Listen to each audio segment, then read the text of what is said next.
అక్కడ ఎండలు మండిపోతున్నాయి. అందులోనూ సరిహద్దు ప్రాంతం. వారంతా సరిహద్దులో కాపలా కాసే బీఎస్ఎఫ్ జవాన్లు. మన కోసం కాపలా కాస్తున్న వారు ఇలా మలమల మాడిపోయే ఎండలను ఎందుకు తట్టుకోవాలి? అందుకే ప్రభుత్వం కృత్రిమ వర్షాన్ని కురిపిస్తోంది.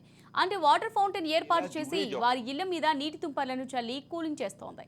భారత బంగ్లాదేశ్ సరిహద్దులో ఇలా చేస్తోంది. మరి సరిహద్దులో కాపలా కాసే జవాన్కు ఒక సెల్యూట్ అయితే, ఈ ఏర్పాటు చేసిన ప్రభుత్వానికి మరో సెల్యూట్ చెప్పక తప్పదు.